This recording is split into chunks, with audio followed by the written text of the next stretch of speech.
eu tenho o prazer de chamar de meu irmão, que eu vi nascer. Vamos orar pelo Gu? Estende as mãos aqui. Querido Deus, amado Pai, nós te louvamos e te agradecemos por tudo que tem acontecido.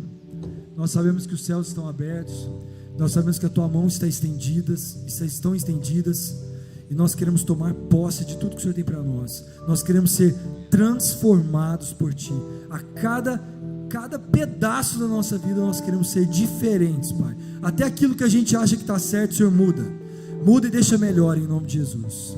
Nós colocamos a vida do Augusto na tua presença, nós colocamos essa palavra na tua presença. Nós sabemos que é vida, é forte, é poderosa, porque vem do trono de Deus.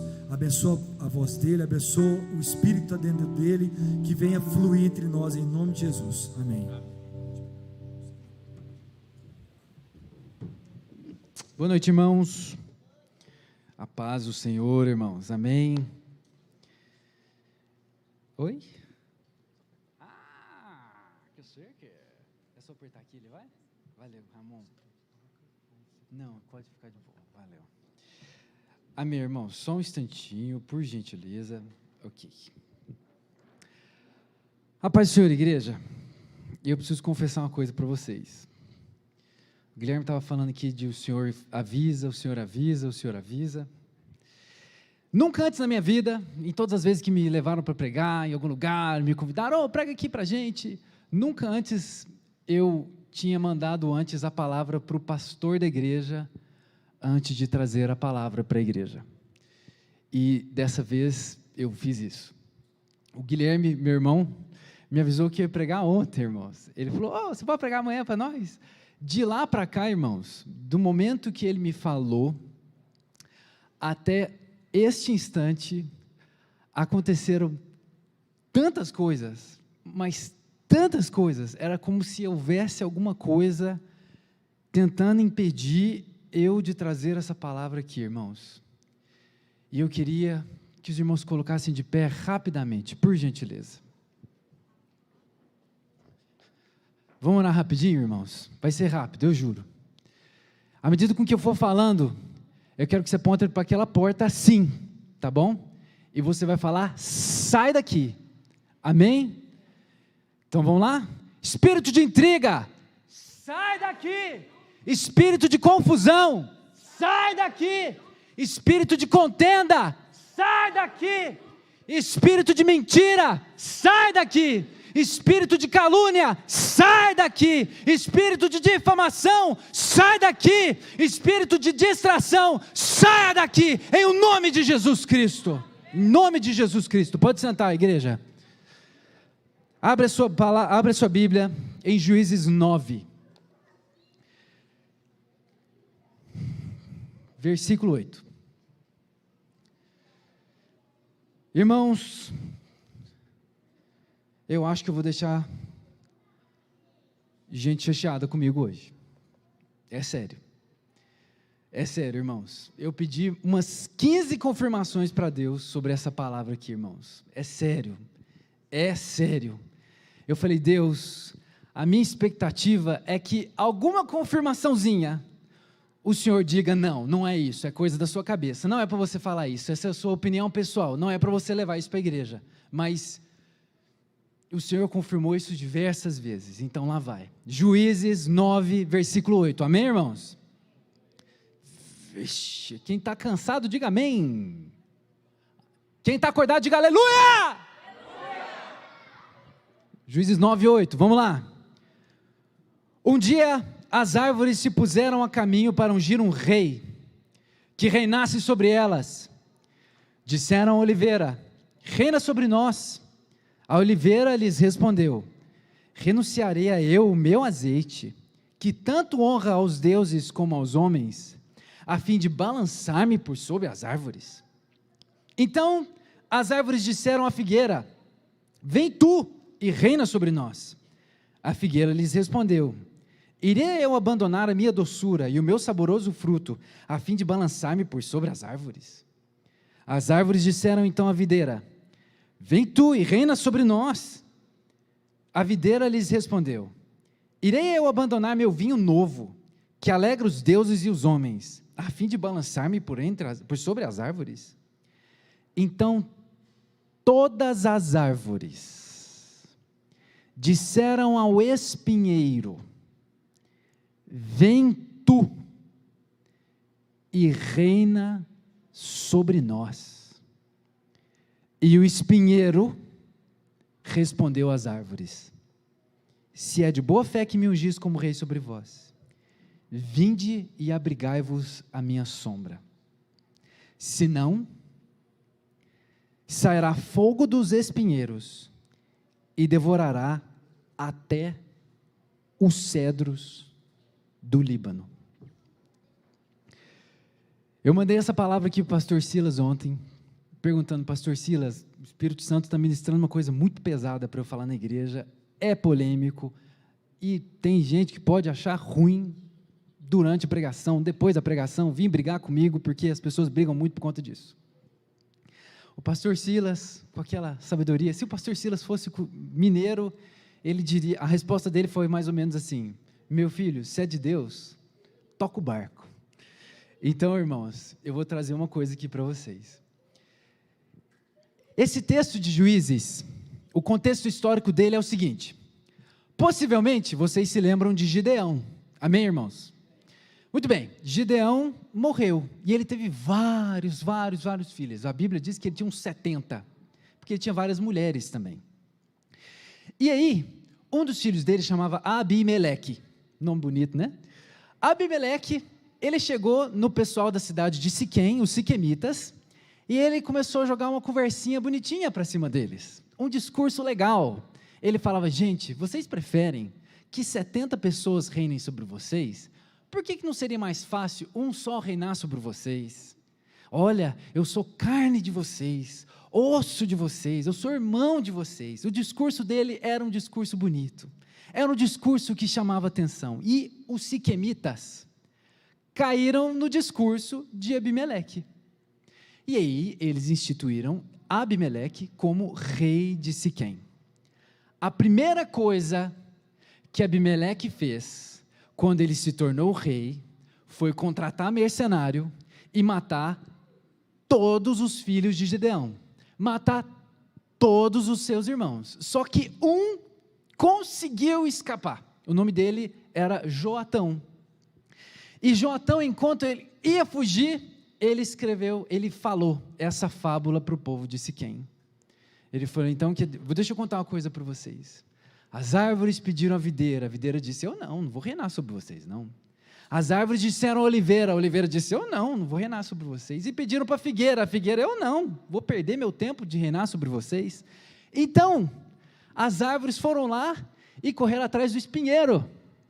E o espinheiro falou: ok, eu reino sobre vocês, mas ai de vocês se rebelarem contra mim. Vai sair fogo e vai queimar até os cedros do Líbano. Cedros é uma árvore do Oriente Médio, internacionalmente e historicamente conhecida pela sua resistência. Se está falando que vai queimar até os cedros do Líbano, está falando que é muita fogueira. Irmãos, você entendeu o contexto histórico dessa situação? Um povo que escolheu uma pessoa para reinar sobre elas, porque ele tinha um discursinho legal. Sabe como é que termina a história dos siquemitas aqui em Juízes? Acho que é Juízes 10. Termina com Abimeleque cortando árvores do bosque, elevando até um templo ou uma torre, dependendo da versão onde você encontra na Bíblia, onde os siquemitas estavam escondendo dele. Ele cata árvores, os seus mercenários catam esses tocos de árvore também, e matam, asfixiados, todos os siquemitas. A Bíblia diz, eu estou com a Bíblia de Jerusalém aqui, ela diz em torno de 1.000 pessoas. 1.000 pessoas foram assassinadas pelo cara que eles colocaram como seu próprio rei. A eleição é semana que vem, você sabia?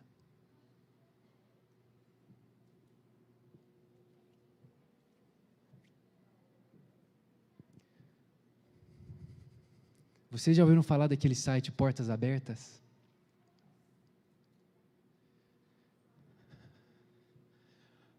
Ontem eu estava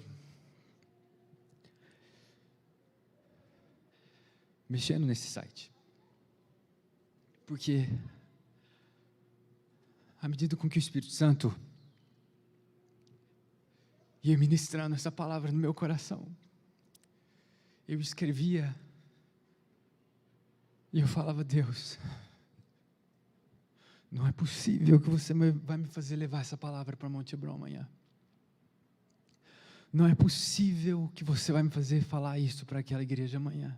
Quem sou eu? Quem sou eu? Irmãos, nós estamos na mesma situação dos siquemitas. A eleição é semana que vem. E sabe o que a gente vê hoje em dia, irmãos, nas igrejas? Debate, Instagram, Facebook. A gente vê cristãos brigando por conta de política. E infelizmente, existe uma filosofia do governo do espinheiro tentando entrar de vez no Brasil. Nós vamos chamar isso de a filosofia do espinheiro, que tem tentado entrar e ficar no Brasil e provocar a desgraça que já provocou em outros países. Grande parte de nós aqui votamos, irmãos. Grande parte de nós vamos votar aqui semana que vem. Eu não vou dar nome de candidato para você. Eu não vou dar número de candidato para você. Eu não vou falar de partido. Eu não vim falar de política. Eu vim falar de Bíblia. Eu vim falar da palavra de Deus, irmãos. Acontece, irmãos, que você como cristão, nós como cristãos, a gente não pode se eximir do nosso papel cívico na democracia brasileira. A gente não pode simplesmente se esconder atrás do eu não gosto de política. Eu detesto política, irmãos. Eu detesto debate, eu detesto ver familiar brigando por causa de um ou por causa do outro. Eu detesto, me faz mal, me dá náusea. Eu odeio isso. Mas o Espírito Santo me ministra isso o ano inteiro. Meu filho, se você não se posiciona, o outro lado vai se posicionar. Muito antes do Espírito Santo falar para mim que eu ia trazer essa palavra. Qual que é o papel do cristão na política, irmãos? Em primeiro lugar, você precisa votar. Só que nós precisamos raciocinar. Qual é a nossa prioridade na política? Qual é a nossa prioridade na política? É ter Copa no Brasil? É ter Olimpíada no Brasil de novo? Qual que é a nossa prioridade, irmãos? Você sabe qual que é a sua prioridade? Eu não tenho direito de apontar para você e falar, a sua prioridade tem que ser essa. Porque quem sou eu para ditar alguma coisa para você, irmãos? Mas a palavra de Deus, o próprio Cristo, que é o nosso Messias, Ele disse qual que tinha que ser a nossa prioridade. Buscai primeiro, é a sua, buscai primeiro o reino de Deus e a sua justiça. Essa tem que ser a nossa prioridade. Em política também. Mas a verdade é que se a sua vida não se fundamenta no reino, o centro da sua vida não são os valores do reino, o centro do seu comportamento, das suas escolhas, aquilo que você faz, aquilo que você deixa de fazer, você está desalinhado com a vontade de Deus para a sua vida. A prioridade precisa ser o reino de Deus. O reino de Deus. Ok. A minha prioridade tem que ser o reino de Deus. Mas, como é que eu vou fazer para voltar? Como isso vai me ajudar? Irmãos, em primeiro lugar, nós precisamos procurar candidatos que não vão nos perseguir. Irmãos, hoje eu vim falar do governo e da filosofia do espinheiro. O governo que pode fazer nós, como cristãos, temos muito, mas muito problema. Eu vou falar hoje de uma ideologia, uma filosofia política, que entrou em outros países, e que se entrar no Brasil, talvez em pouco tempo, você não entra por aquela porta aqui mais. Hoje nós temos liberdade de vir aqui, ficar 24 horas, louvando, glorificando o nome do Senhor. A gente vai jantar, vai ter comunhão, vai conversar, vai rir, vai ser amigo, a gente vai ter a nossa comunhão. Você sabia que grande parte dos países do mundo, você não pode fazer isso mais. Não pode. Eu convido você a colocar assim no Google: portas abertas, lista de países. Só isso. Só isso. E lê por você mesmo. Você não precisa acreditar em mim. Hoje eu vou mostrar para vocês a filosofia do espinheiro. Tudo que está aqui, irmãos, nada disso eu inventei. Tudo que está aqui, irmãos, tudo o que está aqui é Ctrl+C, Ctrl+V de citações, livros, cartas. Eu vou ler para vocês. O espinheiro começa onde o ateísmo começa. A crítica da religião é o começo de todas as críticas. Primeiro ideólogo do espinheiro. Qualquer ideia religiosa, qualquer ideia de algum Deus, qualquer aproximação com Deus é a idiotice mais inexpressível, a burrice mais perigosa, a infecção mais vexatória. E essa segunda pessoa estava falando de doenças venéreas, é porque isso está em russo. O espinheiro é precisamente a religião que deve dominar o cristianismo na nova ordem. O espinheiro triunfará primeiro capturando a cultura através da infiltração de escolas, universidades, igrejas e mídia, transformando a consciência da sociedade. Próxima, religião é veneno. E a última, religião é o ópio, que é uma droga alucinógena das massas. Irmãos, eu falei para vocês aqui que eu não vim pregar politicagem. Eu não vim falar para você de candidato. Eu não vim pedir voto. Eu vim alertar você do governo, da filosofia e da ideologia do espinheiro, que pode nos pegar em cheio. Só substituindo aquelas palavras ali, ideólogo do espinheiro, espinheiro, espinheiro, qual que é a sua interpretação daquilo ali? Aquele governo te odeia. Você é o inimigo número 1 daquela filosofia. Sabe por que você é o inimigo número 1 daquela filosofia? Porque, para eles, o Estado é quem tem que ditar o que é bom e o que é mal, o que é moral e o que é imoral, o que está certo e o que está errado, o que deve e o que não deve ser feito. Isso é um problema, e é um problema para ele nós acreditarmos em um Deus todo-poderoso, porque se o Estado diz que nós devemos fazer X, e a palavra de Deus diz que nós devemos fazer Y, a gente ignora o Estado e segue a palavra de Deus. Isso é um problema. É um problema para o governo do espinheiro haver pessoas que batem de frente com o Estado e falam: existe um Deus acima do poder dos homens. Amém, irmãos? Eu vou mostrar para você qual que é essa ideologia do espinheiro. Irmãos, se você põe esse portas abertas, países, você vai ver que, assim, dos 50 primeiros países, tem pelo menos uns 15 dessa filosofia. Não existe país comunista amiguinho do cristão. Ponto final. Pergunta se tem 24 horas na Venezuela, irmãos. Pergunta se tem vigília em Cuba. Irmãos, esse povo foge. Os evangélicos, os católicos, eles fogem da China, eles fogem de Laos, eles fogem. Irmãos, eu sou formado em Relações Internacionais pela Universidade de Brasília. eu fiz uma matéria que era política internacional comparada. E a gente estudava a diferença de tratamento, de tolerância e intolerância religiosa desses países.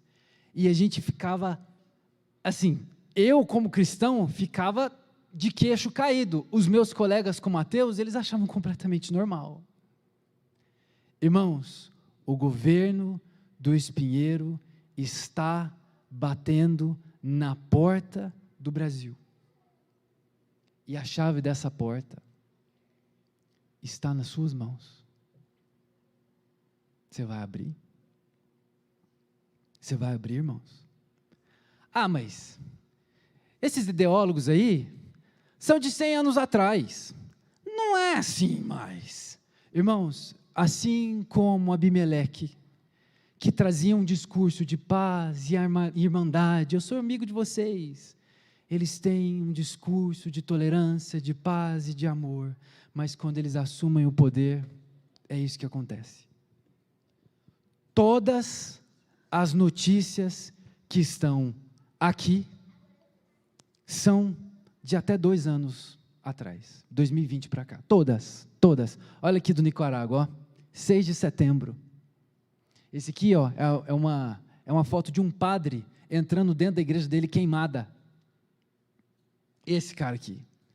Isso aqui, irmãos, ó, é um dos temas mais debatidos na Assembleia Geral da ONU, no que diz respeito ao Consulado de Direitos Humanos. Porque eles sabem disso, mas não tem como brigar com a China. Você sabe o que eles fazem na China, irmãos? Eles pegam os religiosos vivos, eles abrem a pessoa, eles arrancam os órgãos para vender no mercado negro. Bem-vindo à filosofia do Espinheiro. Se você não acredita em mim, irmãos, eu não estou falando de presidente não, viu, irmãos, porque eu sei que aposto que tem gente aqui achando que eu estou pedindo voto para presidente. Irmão, você vai votar para deputado, você vai votar para senador. Você sabe quem faz lei no Brasil? Lei no Brasil é o deputado, é o senador. A gente precisa raciocinar quem que é esse cara, o que esse cara defende. Será que eu vou ser perseguido se esse cara for eleito? Irmãos, é hora da igreja assumir uma posição. Não dá mais para se esconder atrás do eu não gosto desse candidato. Irmãos, não existe candidato perfeito. O único governo perfeito será o de Cristo no milênio, ponto. O resto, irmãos, nós vamos ter discordância. Vai ter coisa que vai fazer, a gente vai ficar decepcionado. Falei, meu Deus do céu, eu votei nesse cara. Quem nunca se sentiu decepcionado em nenhum instante por conta de política, acho que nunca votou. Irmãos, não adianta, não é isso, não é esse o foco. Eu perguntei para você qual é a sua prioridade. Você quer estar aqui ano que vem comemorando mais 24 horas, irmãos? Eu também quero. Pergunto para o povo desses países se eles podem fazer isso, irmãos. Eu li um livro que eu queria contar um testemunho rapidamente desse livro para vocês. Ok. Ele chama O Homem do Céu. Essa história é de um missionário chinês. E a história acontece da seguinte maneira. O nome do cara é Yun. No início do século XX, missionários noruegueses foram para o sul da China. Eu até sabia o nome do lugar, mas eu esqueci, porque também nome chinês é muito difícil de guardar. Mas aí acontece, os missionários noruegueses, eles entraram no sul da China e começou a haver conversões ali. Começou a haver um avivamento.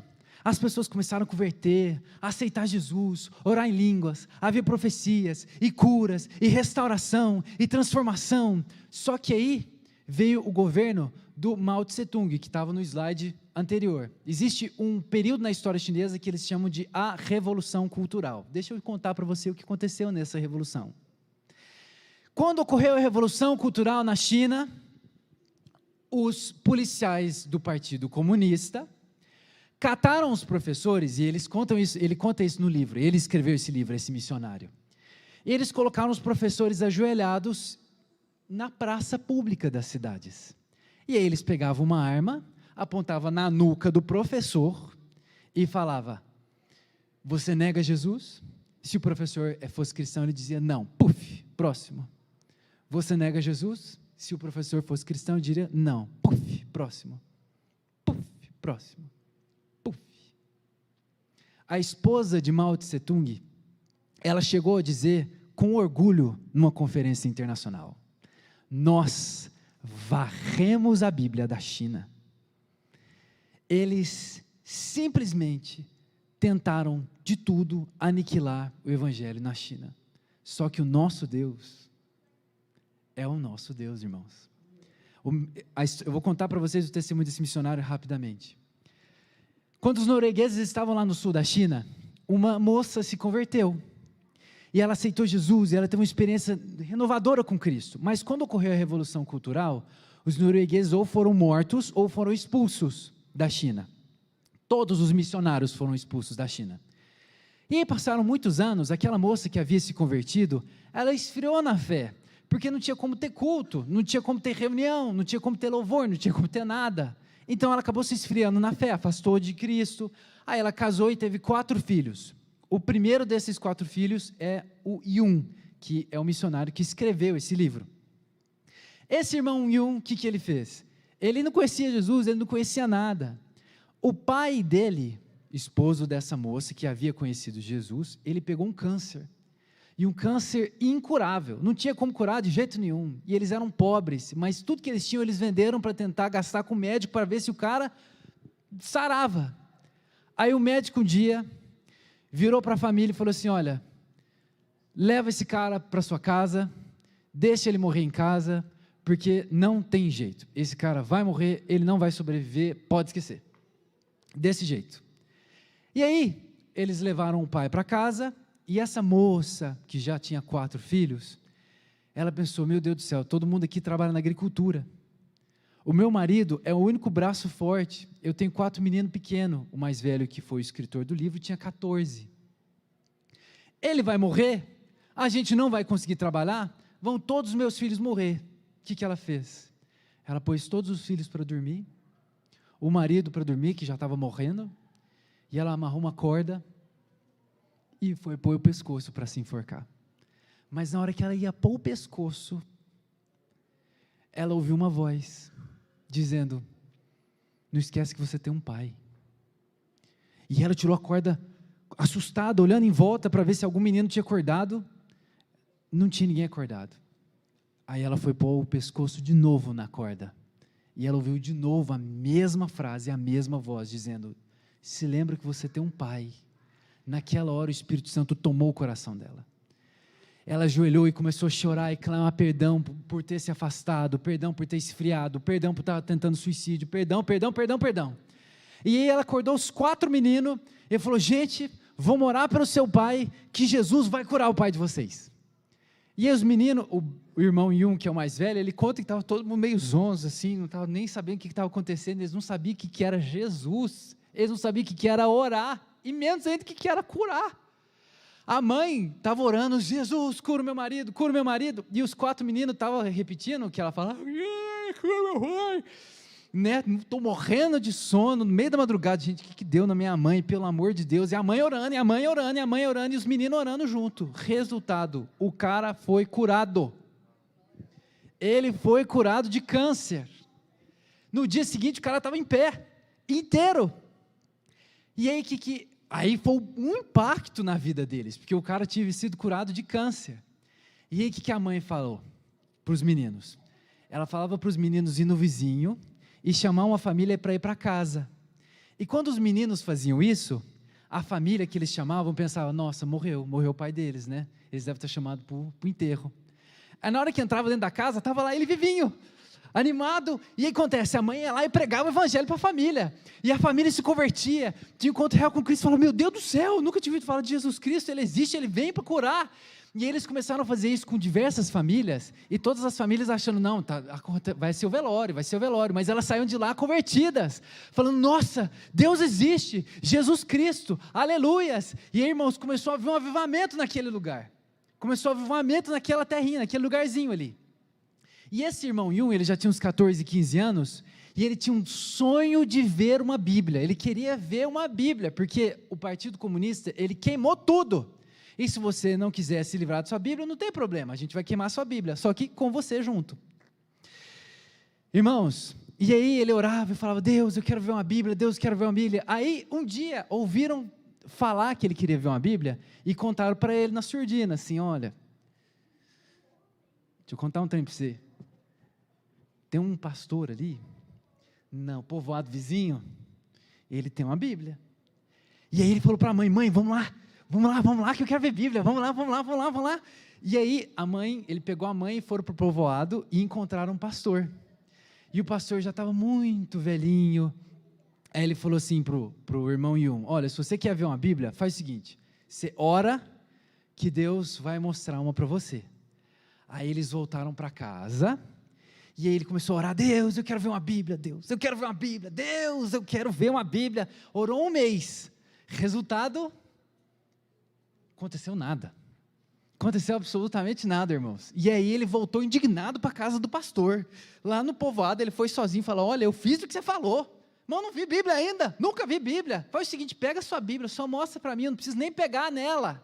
Eu só quero ver. Eu nunca vi uma Bíblia na vida. E aí o pastor virou morrendo de medo, porque se descobrisse que o pastor tinha uma Bíblia, ele tinha uma Bíblia enterrada. Queimava ele, a Bíblia e a família toda. Então ele falou assim, olha, se você está sério mesmo a respeito do seu desejo de ver uma Bíblia, você vai orar e jejuar até Deus fazer isso para você. E aí o menino voltou determinado para casa, eu vou fazer isso mesmo. Só que o menino era muito pobre, e eles trabalhavam na agricultura, o dia inteiro aquele trabalho braçal, né, irmãos? Carpir mato, rastelar, plantar, então o dia inteiro aquele trabalho braçal, só que ele ficava de jejum de 6 da manhã às 6 da tarde, orando e clamando, Senhor, eu quero ver uma Bíblia, Senhor, eu quero ver uma Bíblia, Senhor, eu quero ver uma Bíblia. Meses se passaram, e ele teve um sonho. Aí no sonho, ele estava subindo uma montanha, empurrando uma pedra muito pesada, mas desceram 3 pessoas, um senhor e 2 rapazes. O senhor olhou para os 2 rapazes e falaram assim, ó, dê pão para ele. Aí os 2 rapazes pegaram pão e entregaram para ele. Na hora que eles entregaram o pão na mão dele, ele viu, era uma Bíblia. E aí ele acordou. Aí ele acordou aos prantos, falando, mãe, eu sonhei com a Bíblia, estava na minha mão, mãe, você não acredita, mãe. Enquanto ele está contando isso de madrugada, alguém bate na porta dele, 3, 4 horas da manhã. Acha muito estranho os 2, né? E eles vão atender a porta, e aqueles 2 rapazes que ele tinha sonhado, entrega a Bíblia para ele e fala assim, ó, Deus mandou te entregar isso aqui. Eles entregam e somem, desaparecem, eles fogem, porque se a polícia chinesa encontra, já era. E aí ele ganha uma Bíblia, irmãos. E quando ele ganha uma Bíblia, ele é semi-analfabeto. E eu não sei se vocês já viram o chinês ele funciona por ideogramas. Cada ideograma é uma sílaba, e geralmente os ideogramas são palavras, mas você vai juntando ideogramas, vai formando outras palavras também, né? E eu estudei chinês, irmãos, eu vou contar uma coisa para vocês. Ô língua que só se fala em Marte, irmãos. Ô trem difícil, irmãos. Sangue de Jesus tem poder. Eu não sei nem como o chinês fala chinês. É impressionante, é muito difícil.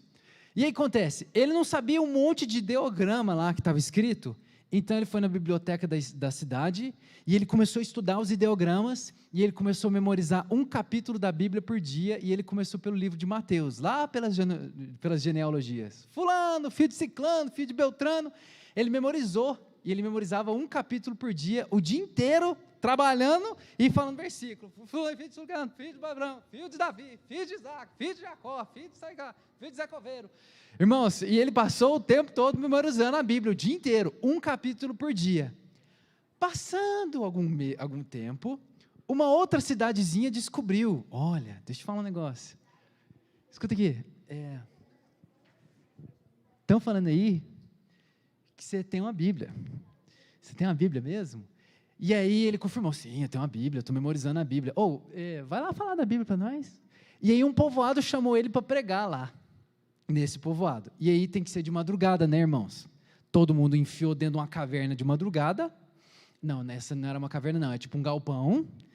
Todo mundo, a cidade inteira num galpão, tudo trancado, tudo apagado, porque se a polícia comunista chinesa encontrava, punha fogo em todo mundo. Então, tinha que ser tudo quietinho. Só que ele nunca tinha visto, irmãos, ele nunca tinha visto um culto. Ele não sabia como é que funcionava uma liturgia de igreja. Louvor, palavra. Ele não sabia o que significava oração, ministração, não sabia. Aí, na hora que ele chegou lá, ele falou, gente, e agora, o que eu faço? O que eu vou fazer aqui? Aí, o que ele fez? Ele começou a falar o que ele tinha memorizado da Bíblia. Ele começou a contar Mateus 1. Fulano, filho de Ciclano, filho de Beltrano, filho de Zacoveiro. Ele vai contando. Irmãos, desde o primeiro versículo de Mateus, na hora que ele termina o último versículo do capítulo 28 de Mateus, as pessoas estavam em prantos, no chão, deitadas, clamando misericórdia pelos seus pecados. E naquele momento o Espírito Santo começou a inspirar ele para ele cantar. Ele não sabia que cristão cantava. Aí ele começou a cantar e ele começou a ensinar as músicas que ele criava para as pessoas, porque ele cantava versículos, que as pessoas começavam a memorizar os versículos. E ele foi começando a ser chamado em outros povoados para fazer a mesma coisa. Ele ficava recitando o que ele memorizava, simplesmente assim. À medida com que ele ia fazendo isso, irmãos, ocorreu mais um avivamento na região dele. As pessoas começaram a se converter, a ver curas, a ver transformação. E aí, o que aconteceu? Caiu no ouvido do governo. Irmãos, eu contei para vocês mais ou menos 100 páginas do livro. O livro tem 500. Sabe qual que é o resto das outras 400? Ele preso, ele perseguido, ele fugindo da prisão.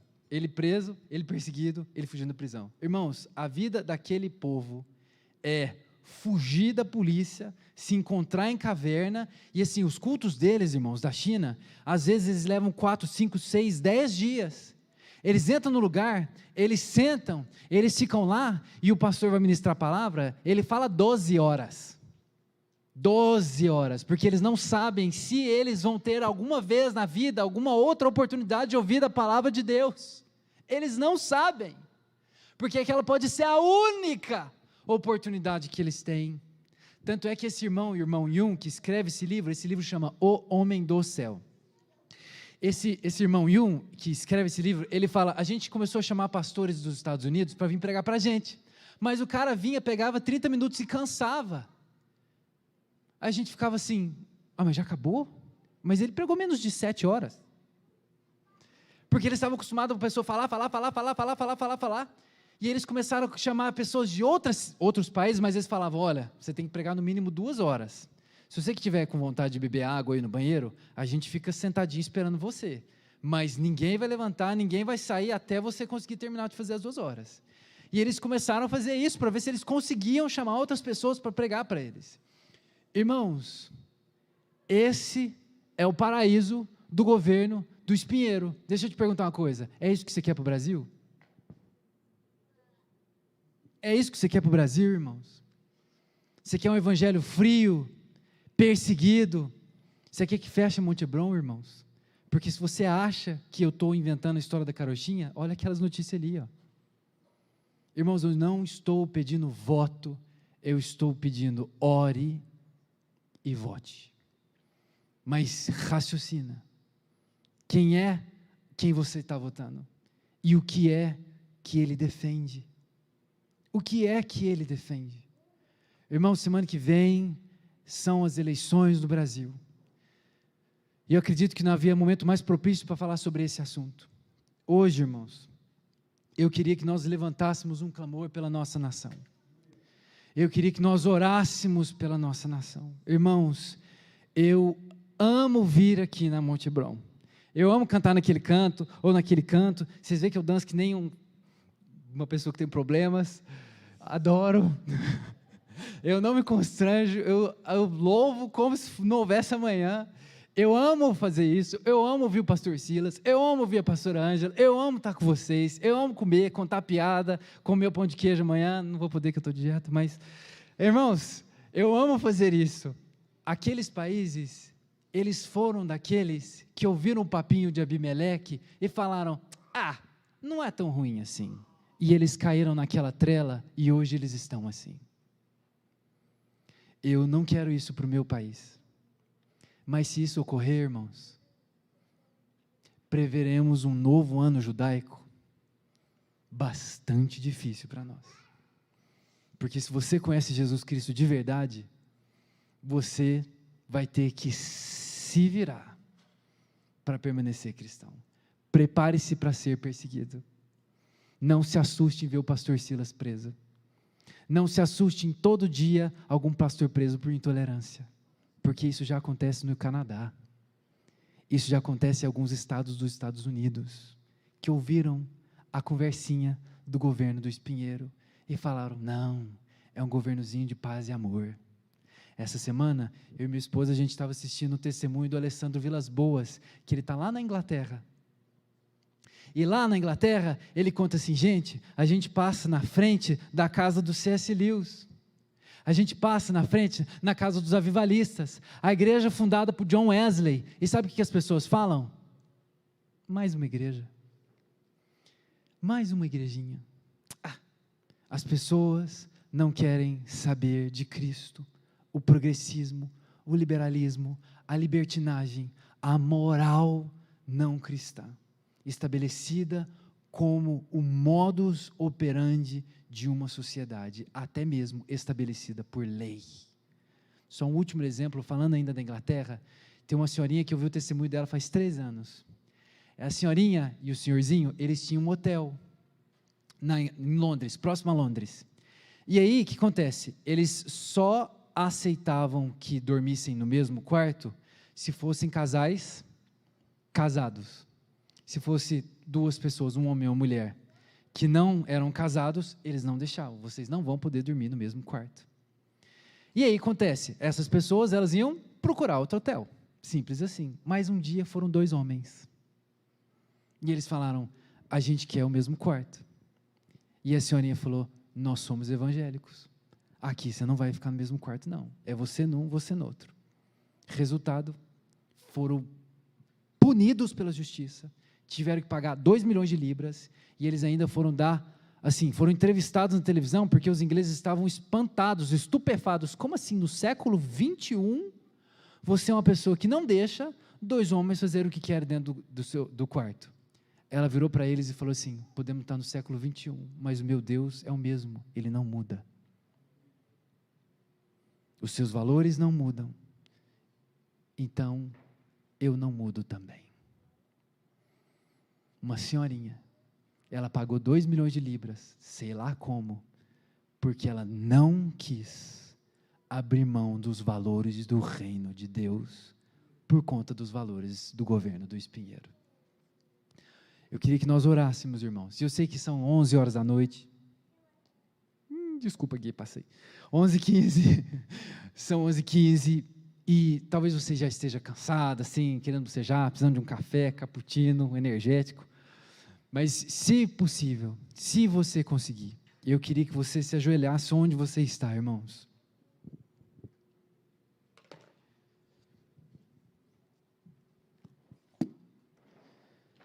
Nós não vamos clamar por um candidato não, viu, irmãos?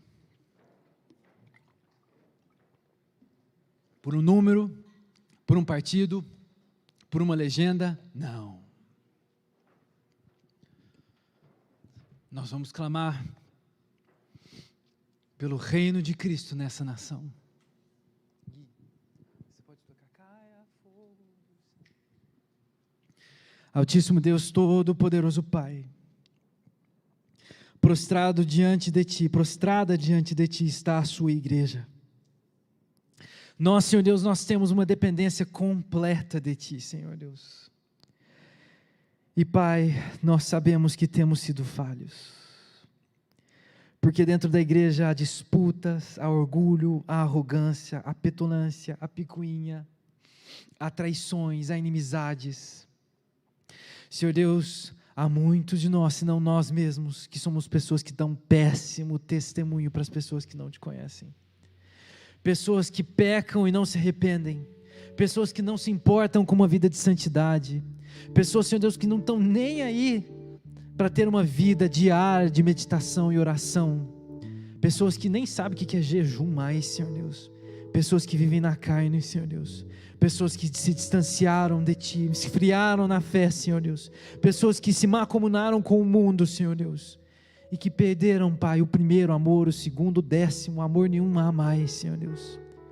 Há tantos de nós que estamos frios, Senhor Deus, há tantos de nós que estamos distantes, Senhor Deus, e há tantos de nós, Senhor Deus, que estamos dando ouvido para a voz de Satanás, e aplaudindo, Senhor Deus. aplaudindo como se fosse algo bom, aplaudindo às vezes como até se fosse algo de Deus para a nossa vida. Senhor Deus, semana que vem, Pai, é eleição nesse país, nós estamos num estado democrático de direito, Senhor Deus, então nosso voto conta, porque nós elegemos os nossos representantes, Deus. Senhor Deus, semana que vem nós vamos votar para presidente, deputado federal, senador, deputado estadual. E nós queremos clamar a Ti, Senhor Deus, primeiramente, que o Senhor venha em nome de Jesus Cristo, ter de misericórdia de nossa nação. Tem de misericórdia da nossa nação, Senhor Deus. Senhor, tem de misericórdia da nossa nação, Senhor Deus. Tantos países, Senhor Deus, perseguem os Teus filhos, assassinam os Teus filhos, queimam os Teus filhos, proíbem, Senhor Deus, que a Tua palavra seja pregada de maneira genuína, Senhor Deus, e nós não queremos isso na nossa nação, Senhor. Tende misericórdia de nós, Senhor, tende misericórdia dos próximos deputados, dos próximos senadores, do próximo presidente, Senhor Deus, tende misericórdia de nós. Nós queremos, Senhor Deus, manter, Senhor Deus, se for de Teu agrado, a nossa liberdade de culto, a nossa liberdade de pensamento, a nossa liberdade de expressão, Pai. A nossa liberdade religiosa, Senhor Deus, para que nós possamos, diante de Ti, Senhor Deus, todos os dias da nossa vida, Deus, render o nosso melhor louvor, ó Pai. Estarmos em comunhão em igreja, Senhor Deus. Senhor Deus, nós queremos, Senhor Deus, se possível, Senhor Deus, se possível, nós queremos poder pregar com liberdade, evangelizar com liberdade, Senhor Deus. Nós queremos ter liberdade, Senhor Deus, de poder estar nessa igreja, rendendo louvores e glórias ao Teu santo nome. Senhor Deus, se possível, Pai, nós não queremos ser presos, porque nós amamos a Cristo. Nós não queremos, Senhor Deus, que haja leis que nos proíbam de falar a verdade, Senhor Deus. Que haja leis que coloquem os nossos pastores, os nossos representantes cristãos em prisões, porque eles não aceitam simplesmente deixar de pregar a verdade. Senhor Deus, nós queremos ter um compromisso com a Tua verdade, com o Teu reino. Senhor Deus, não com a nossa afinidade política, não com o nosso gosto, não com o nosso interesse, não com quem a gente acha que é legal, Senhor Deus, mas com aquele que, Senhor Deus, o máximo possível mantenha, Senhor Deus, esteja comprometido com a liberdade dos Teus filhos cristãos nessa nação. Paizinho querido e santo, nós dependemos de Ti, Senhor Deus. Então que o Senhor possa, em nome de Jesus Cristo, instruir os Teus filhos, para que votemos em pessoas não perfeitas, porque não há ninguém perfeito, Deus. Até nós, se fôssemos representantes, seríamos imperfeitos. Mas pessoas, Senhor Deus, que o máximo possível, o mais próximo possível, estejam engajadas e comprometidos, Senhor Deus, para que nós possamos continuar pregando a verdade. Nós clamamos a Ti, Senhor Deus, por Tua misericórdia. Tende misericórdia da nossa nação, Senhor. Tende misericórdia da nossa nação, Senhor. Tende misericórdia da nossa nação. Nós clamamos a Ti em nome de Jesus Cristo. Que por mais esse discurso bonitinho, escondido atrás de tolerância e beleza e amizade, Senhor Deus, ele corroeu a Tua igreja em diversos países, ele persegue os nossos irmãos em Cristo, e as mãos deles estão cheias do sangue daqueles que proclamam o Teu nome. Mas se possível, Deus, não é isso que nós queremos para a nossa nação. Se possível, Deus, tende misericórdia de nós.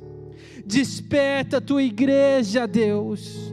Desperta a Tua igreja, não somente a Monte Hebron, mas não somente a igreja de Uberlândia, mas a igreja de todo o Brasil. Desperta os Teus filhos, Senhor Deus, que ainda dormem, Deus, que são levados por uma conversinha legal, Senhor Deus, por uma propaganda política interessante, ou até mesmo por um comentário que entretém. Senhor Deus, não é isso, Deus, que nós estamos procurando. Nós estamos procurando, Senhor Deus, na medida do possível, ser ainda um país que tenha liberdade de culto, Pai. Tantos de nossos irmãos, nesse exato instante, estão sendo perseguidos, estão sendo assassinados, as suas famílias estão sendo torturadas, por amor ao nome de Jesus. E tantos de nós, Senhor Deus, não está nem aí, se isso for acontecer no Brasil. Mas nós apresentamos diante de Ti nesse instante, Senhor Deus, a nossa nação brasileira, Pai. E se for do Teu agrado, Deus, que o Brasil seja conhecido como a terra do avivamento, a terra onde a Sua igreja se levanta para louvar e entronizar o Teu santo nome, a terra, Senhor Deus, onde nossos irmãos cristãos de todos os países do mundo, se eles precisarem de um refúgio, esta é a terra do refúgio, essa é a terra da liberdade, essa é a terra que nós podemos proclamar o Evangelho de Cristo, sem sermos perseguidos da maneira como outros países são, Paizinho, porque perseguidos nós seremos sempre. Mas, Senhor Deus, nós queremos declarar, se for do Teu agrado, nesse novo ano judaico e nesse novo governo, que o Senhor possa, na medida do possível, reinar sobre nós. Reina sobre nós, Senhor Deus. Nos últimos dias da Tua igreja, nessa terra, reina sobre nós, Senhor Deus. Nós sabemos que nós não podemos confiar em homem nenhum, Senhor Deus, e nem em mulher alguma. Deus, a nossa esperança não está em um partido, a nossa esperança não está em uma legenda, a nossa esperança não está em uma personalidade, a nossa esperança está em Ti, Jesus. Reina sobre nós nos últimos dias da igreja nessa terra. Que o Brasil continue sendo conhecido como um celeiro de missionários para o mundo, um lugar onde os milagres acontecem, um lugar onde as pessoas podem encontrar conforto em proclamar a sua fé em liberdade, e não que sejamos presos por conta dela, e não que sejamos torturados por conta dela, e não, Senhor Deus, que nós sejamos caçados por conta dela. Nós não queremos ver, Senhor Deus, a nossa igreja fechada, nós não queremos, Senhor Deus, perder a nossa comunhão como irmãos em Cristo, Pai. Paizinho querido e santo, se for do Teu agrado, nós clamamos a Ti esta noite. Tende compaixão do Brasil, tende compaixão da Tua igreja nesse país, Senhor. Tende compaixão de nós, Senhor Deus. Tende compaixão de nós. Faz o Brasil a terra de refúgio para o Teu povo, se for de Teu agrado, Senhor Deus.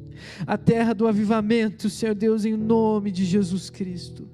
Senhor Deus, nós sabemos que nós estamos nos últimos dias, Senhor Deus, da Tua igreja aqui. E nós sabemos, Senhor Deus, que a perseguição vai se aferrecer. Nós sabemos que o anticristo, ele está para chegar, Senhor Deus, mas se possível, levanta a Tua igreja nessa nação. Senhor Deus, em nome de Jesus Cristo, Tu és o Senhor do universo. Então, se há algum planejamento, Senhor Deus, de fraudar essas eleições, que o Senhor venha tornar, Senhor Deus, que não funcione, em nome de Jesus Cristo, que fracasse todo plano maligno contra as nossas vidas, contra a nossa nação, Paizinho. Paizinho querido e santo, nós não somos pessoas perfeitas e nossos candidatos não são pessoas perfeitas também. Mas, Senhor Deus, se possível, que possamos votar naqueles que vão defender a nossa liberdade de culto, ao invés de extirpá-la, extingui-la.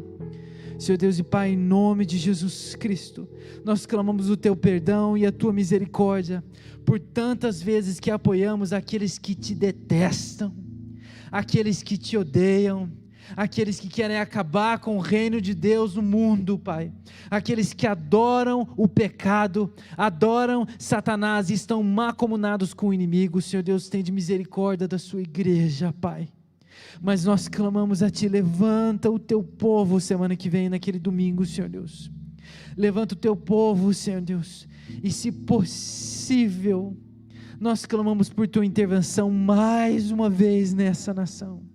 Nós dependemos de Ti, e nós confiamos em Ti, Senhor Deus, em nome de Jesus Cristo. Senhor Deus, que as pessoas saibam que há Deus no Brasil, que caia o fogo da Tua presença do céu, sobre essa igreja, sobre as igrejas que invocam o Teu nome, e que saibam, vede, há um Deus no Brasil, há um Deus no Brasil, há um Deus no Brasil. Nós clamamos a Ti, Senhor Deus. Nós, a Tua igreja, clamamos a Ti. Tende misericórdia de nós. Em nome de Jesus, nós a Ti clamamos, Senhor Deus. Em nome de Jesus. Amém, Senhor Deus.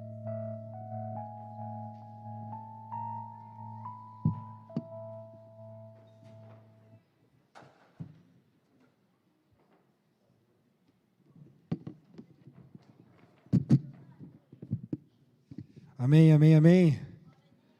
Glória a Deus. Que palavra, hein, Gu? Irmãos, sem saber, eu falei isso, né? Deus avisa. Amém? Gu, que Deus continue te enchendo de sabedoria, de graça, de poder, e que Ele continue te incomodando a falar sempre a verdade, viu? E que você me dê de presente uma Bíblia dessa, que ela é muito bonita. Amém. Irmãos, amém, né? Que palavra, hein? Poderosa, graças a Deus. Olha só, nós vamos agora para o momento de comunhão. O momento onde nós vamos sentar juntos, nessa igreja aqui. Como é que vai ser? Vivi, vai pegar a mesa ou não? Vai comer aqui mesmo, né? Nos pratinhos? Nos pratinhos? Tá bom. Ah, é os pratinhos. Hã? Dá para fazer 2 filas? Uma do lado de cá e uma do lado de lá. Ah, otimizamos o nosso tempo. Ok, então olha aqui para mim, pessoal. Nós agora vamos ter um momento onde nós vamos comer juntos, sentar aqui, todo mundo em comunhão. Fiquem à vontade, amém? Vai ter 2 filas ali, vocês podem comer do lado da parede, do lado de cá, pode pegar na fila ali, podem servir. As meninas da cozinha estão tudo lá, então estende a mão para a cozinha ali, ó, irmãos. Essas meninas estão trabalhando o dia inteiro, que Deus abençoe a vida delas, em nome de Jesus, restabeleça as energias, porque vão passar a noite trabalhando também, que elas sejam tocadas em nome de Jesus, amém? Ô Julinha, já pode liberar o pessoal? Pessoal, então pode ir lá servir, pode ir lá comer, tem caldo, tem um monte de trem lá, trem mesmo. Em nome de Jesus, Deus abençoe vocês, vão lá comer, amém?